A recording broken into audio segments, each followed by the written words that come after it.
Hi you guys, welcome back to my channel. My name is Najwa. I'm very happy you're here. If you're new here, hit that like, subscribe button, hit that bell so you know whenever I post a video. Guys, today we're going to talk about when the narcissist is close to you. So there are many different ways that can be described, the narcissist being close to you. That could be that the narcissist is one of your best friends. It can mean that the narcissist is someone from your worship community. It can mean that the narcissist is someone that you work with every single day. Maybe you've got partnered with someone at work and you can see that something is off about them. You don't feel safe, and that's pretty much a common theme with a lot of people who have suffered at the hand of the narcissist, is that they just never ever feel 100% safe, okay? It could be that your partner, you've got this partner who just flowers and floods you with love and compliments, and the highs are really, really high, but then you hit these extremely low lows, and it's like you can't reason with them at some point, but they're so close to you, and you feel like you found that partner, but something is off.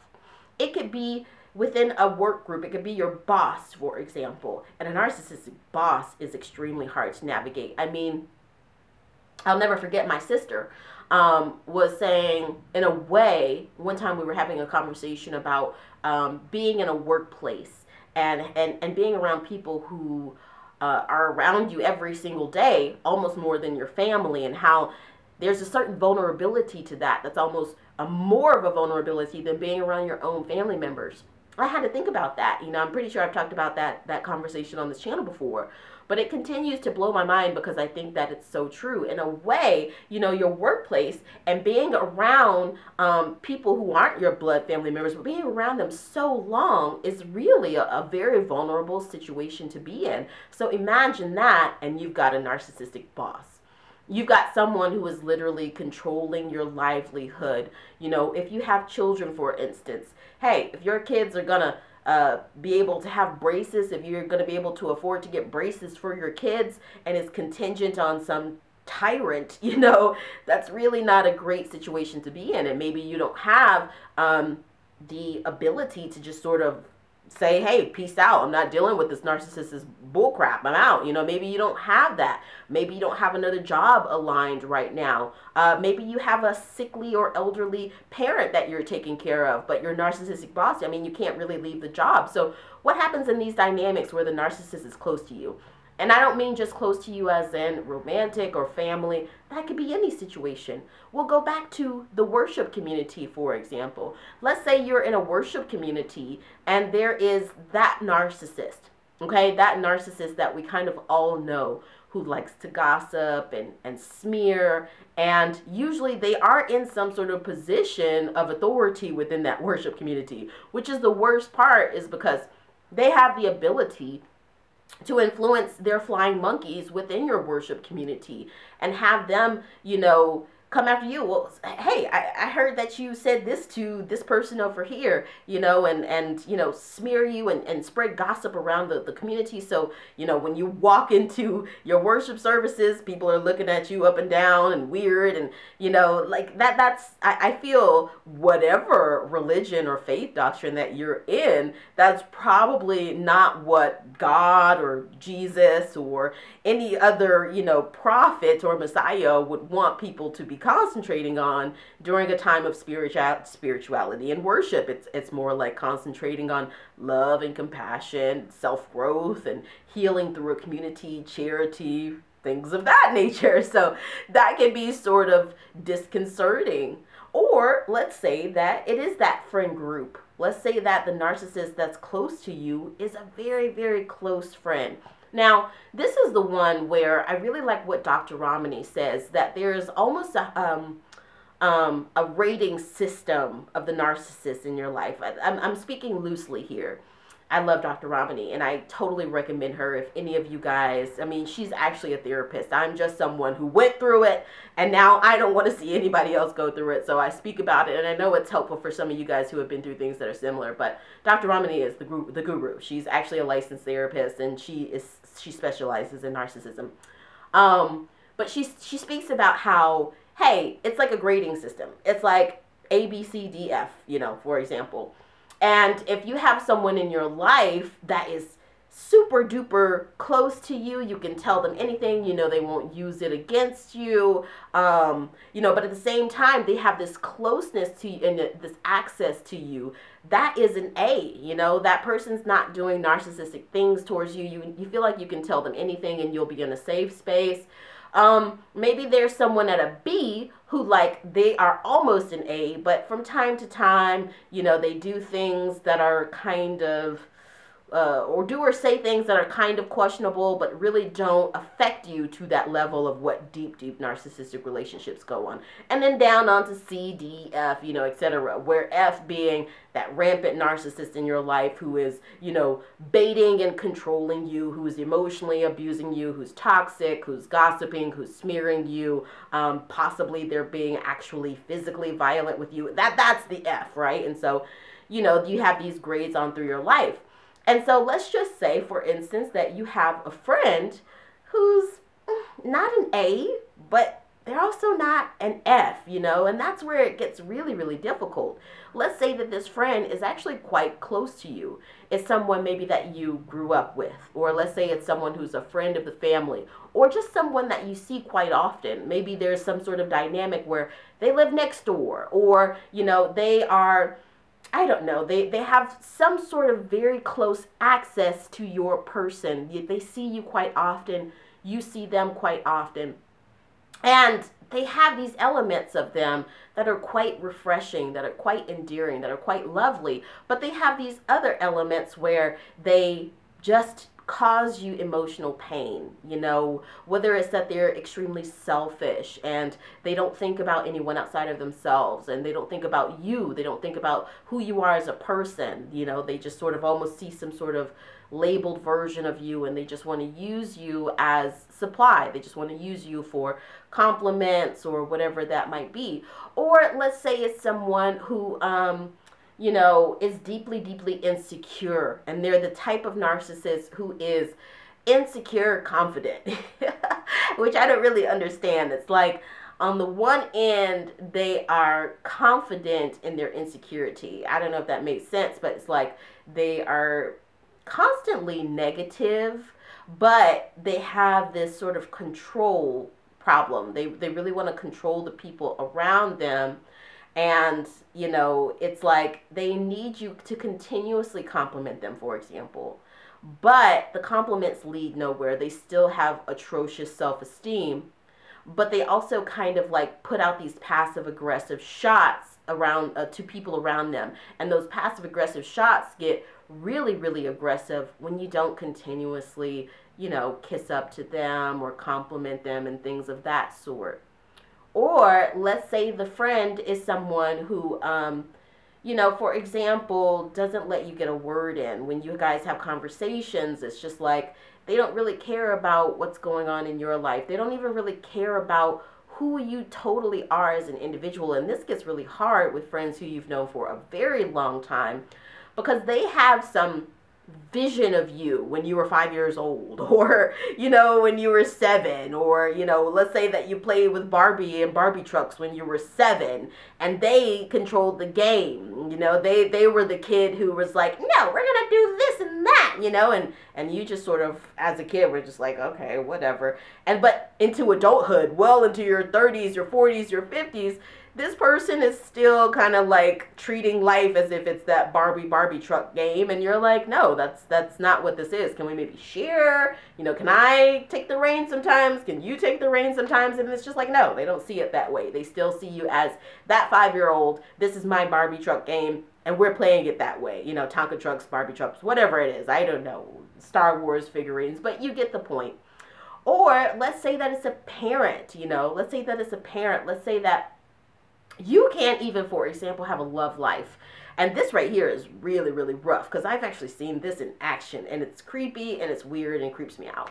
But let's just say that you have a narcissistic parent who constantly needs your attention, and it doesn't even matter if they're talking about absolutely nothing. You know, they need your phone call every single day. They need your visit every single day. They need you to take them to the pharmacy. They need you to be a listening ear while they talk about what Gertrude did. You know, Gertrude from down the street, what she said and did, and you know, it's never ever reciprocated. And so at that point, you don't have space in your life to have a loved one.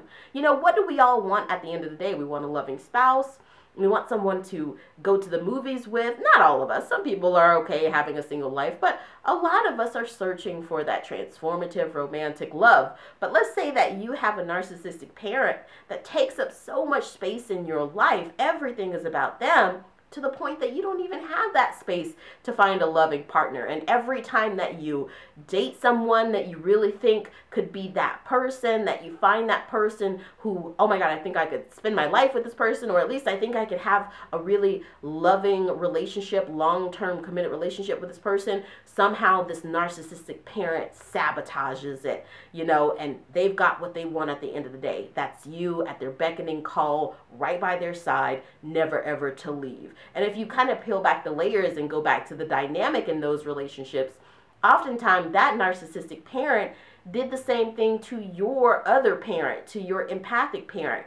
And it seems like when this happens, either the empathic parent passed away early, which, you know, maybe it was a heart attack. Maybe their little heart just gave out. They couldn't deal with it much longer. And I'm not saying, you know, that it's, you know, that this narcissistic parent is just evil and that they poison, you know, put rat poisoning in Grandpappy's, you know, breakfast cereals or whatever it was. But it really, I mean, it is strenuous. People don't like to think about it, but internalizing all this stress and hate and pain and vindictiveness, it has actual consequences. Sometimes not on the narcissist, but sometimes on the people around them. And sometimes they just lose the will to go on. I mean, this right here, I've truly seen this. I've seen, you know, elderly people who are just still there as a listening piece, as, you know, the scapegoat, the everything for a ultra elderly parent. They never married, they never settled down, none of that, because that narcissistic parent just could not let them go. And it's unhealthy on top of unhealthy. I think it speaks to an issue right now that we really need to get into in society, where sometimes elderly people have mental health issues, and it doesn't mean that they're discounted from taking the paths forward to go and get the help that they need, whether it's going to therapy, whether it is rediscovering themselves in their faith and reaffirming their faith, whether it's getting some sort of support group, whatever it is, to grow and stop being toxic to the people around them. I think this is a bigger question in society that we're starting to open up to ask, hey, age doesn't always equate to healthy and functional. Maybe the close narcissist in your life is an in-law. Maybe it's a friend, maybe it's a boss, maybe it's a partner. Now, we didn't really give too much credence and time to the partner because that's not necessarily my experience. My experience is not the romantic relationship of a narcissist. The narcissists that were in my life were close to me in terms of the professional space and the friend space. But I do know that when I look out there into the world of other people who have been through what I've been through, and let's just go ahead and say, even if the narcissist is romantic, you know, mental, spiritual, family, whatever the nature of the relationship is, their game is always the same. It's like they're all pulling from the same playbook. So that's why I feel like I do have not necessarily an authority to just speak to everyone, but I think that all of us victims can sort of share that and hopefully make this world more empathic by sharing our experiences and growing and moving on from it and denouncing people from being, you know, narcissistic. But I do know when I look out into the world, because I do a lot of research into this, like I said, I'm not a therapist, but I do want to just talk about it and share the experiences and be there for others and share my experiences and know that maybe that resonates with someone, and, you know, open up the forum for other people to share their experiences with this growing community. And maybe that just serves as some form of comfort, you know, for example. But again, I do have to go and do research, read articles, read books, look at, you know, videos and look at blogs and things like that, because I am also learning, and I think I'll be learning for a very long time. And when I do look out there into the world of narcissistic abuse victims, etc., a lot of times what I'm seeing in my researching is people who have been in romantic relationships. So I have not been in that case, but I will just speak to it because I feel like I've seen it. I feel like we've all seen it, right? Narcissism is a new buzzword, but I feel like a lot of us have seen, whether from our uncles, our aunts, our siblings, our cousins, our family, you know, within our church communities, within our, you know, school, at university. We've seen these dysfunctional romantic relationships. Maybe we didn't have the label of narcissist to put on it, you know, because now that's a trendy word and everything, but we knew something was off. We knew something was dysfunctional. You know, someone was trapping themselves in the closet, threatening to, you know, unalive themselves if the person threatened to leave them. Someone took a kid out of state lines and would not return that kid back, and it got really scary until finally the kid was returned. We've seen those issues where we have less dramatically, but still very dysfunctionally, a couple who gets into fights every single day, every single week in front of their kids, and their kids are just sitting there watching this. You know, we've seen that person who is married to the alcoholic, who is constantly, every day, there's something else, you know, and sometimes the police needs to be called on down to the house. You know, those are just examples, but we've seen those toxic relationships. We haven't necessarily known to put the narcissistic label on them. And again, I'm just giving examples. It could be varying levels of narcissism, guys. There could be the narcissist who is causing great damage, who is, you know, addicted to drugs or alcohol, who is mentally, emotionally abusing constantly, going through those cycles of love bomb, you know, like discard, hoover over and over and over again. It could be that narcissist who is literally crunching on people, controlling people, and wreaking havoc, all the way up to the less extreme narcissist, the more covert narcissist, who really is a very sweet person, really a very good person, but they have these little elements of their personality that every once in a while is kind of, you know, passive aggressive, kind of gossipy. Like, that is the dynamic. There is a spectrum of this, and it's not to speak of a partner who is always a tyrant. A narcissist is not always going to be a tyrant. Sometimes a narcissist is perfectly a perfectly good intentioned, you know, person. They might have these elements of their personality that sometimes you have to put into check.